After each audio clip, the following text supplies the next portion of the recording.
Hello guys, আমি হলাম lovely আর আমার এই লাভলি ব্লগে তোমাদের সবাইকে স্বাগত। তো আগের দিন আমাকে এক দাদাভাই জিজ্ঞাসা করেছিল, দাদাভাইয়ের নাম হলো সাহেব ধরা। দাদাভাই আমাকে বলেছিল, দিদিভাই তুমি কি কাজ করো এটা। তো আজকে তোমাদের সেটাই দেখাবো যে আমি কি কাজ করি সারাদিন ধরে। আর কাজটা আমি একা করি না, আমার বরই বেশি করে, আমি শুধু ওকে সাহায্য করি হাতে হাতে। আমি এখন যে কাজটা করছি সেটা হলো কাপড়গুলো কাটছি, মানে বাড়তি যে বুটির বাটগুলো থাকে সেগুলোই আমি ফেলে দিচ্ছি। আর তোমরা অনেকেই ঢাকাই শাড়ি দেখেছো, এটা হচ্ছে সেরকমই একটা শাড়ি তৈরি হচ্ছে এই মেশিনটাতে। আর এই মেশিনটা না একা একাই চলে, মাঝে সাঝে বন্ধ হয়ে যায়, তখন গিয়ে আবার চালাতে হয়। এখানে থাকতেই হয় না, মানে এই মেশিনটা একা একাই কাপড়টা তৈরি হচ্ছে। দেখেছো, মেশিনের সাহায্যে সুইচ টিপলেই হয়ে যায়। আর এই মেশিনের যে কাপড়গুলোই বেরোচ্ছে সেগুলোই আমি কেটে কেটে, মানে বাড়তি সুতোগুলো থাকলে সেগুলো বের করে ফেলে দিচ্ছি। ওটাও মেশিনের দ্বারাই হয়, কিন্তু এটাতে থাকতে হয়। এই দেখো, সেটাই আমি করছি সারাদিন ধরে। আর আমি একা নয়, আমার বড় তৈরি করে। আর ঘরে না প্রচুর কাপড় জমে গেছে, মহাজনকে ফোন করছি যে কাপড়গুলো নিয়ে যাও, তো মহাজন না কাপড় নেওয়ার কোনো ইচ্ছে নেই, কারণ এখন একটু বাজারটা খারাপ চলছে, তো এই জন্য।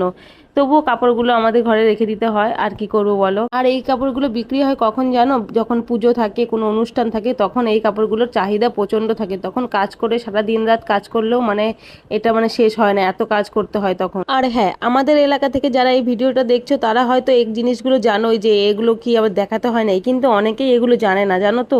তাই আমি তাদের জন্য এই ভিডিওটা বানালাম। যে এক দাদাভাই আমাকে অবশ্যই জিজ্ঞাসা করেছে, এক দাদাভাই না অনেকেই জিজ্ঞাসা করেছে, সবার কমেন্ট তো আর তুলে ধরতে পারলাম না যে তোমরা এটা কি কাজ করছো।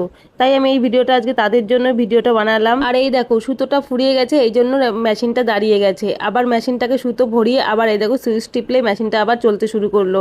মানে যারা পারবে তাদের কাছে কোনো ব্যাপারই নয় এই মেশিনটা চালানো। আর আমি শিখেছি এই জন্য, আমার বর যখন বাড়িতে থাকে না তখন আমি এই মেশিনটা চালাতে পারি খুব সহজেই। এই জন্য না আমি রান্নাবান্নাটা একটু কমই পারি, কারণ আমি সারাদিন এই মেশিন ঘরেই থাকি বেশিরভাগ সময়ই। আর আমার শাশুড়ি মা রান্নাবান্নাটা সারাদিনের সব করে নেয়। বলতে বলতেই দেখি মহাজন লোক পাঠিয়ে দিয়েছে কাপড়গুলো নেওয়ার জন্য। তো কাপড়গুলো সব আমার বর একে একে করে দিয়ে দিল। আর আমার বর কাপড়গুলো একে একে গুনে গুনে দিচ্ছে, আর টোটোওয়ালা কাপড়গুলো টোটোতে উঠিয়ে নিল। তারপরে আমার ঘরটা একটু পরিষ্কার হয়ে গেল। আবার এক সপ্তাহ কাজ করলেই না আবার কাপড় দিয়ে ভর্তি হয়ে যাবে। কাপড়ের কাজ করি, কাপড় তো ঘরে জমবেই। তো দেখো টোটোওয়ালা কি সুন্দর একে একে সব শাড়িগুলো প্রায় সাজিয়ে নিল টোটোর ভেতরে। আর দেখো এই বস্তাটাতে আছে মার করা শাড়ি। আর তোমাদের আজকে দেখাবো কিভাবে কাপড়গুলো মার করে। তো কাপড়গুলো কিন্তু আমরা আর বাড়িতে মার করি না, কারণ বাড়িতে আর সময়ই হয় না এত কাজ করার পরে যে কাপড় মার করব। কাপড়গুলো কিন্তু এক বাড়িতে মার করে। এই দেখো আমি দেখাচ্ছি সেটাই।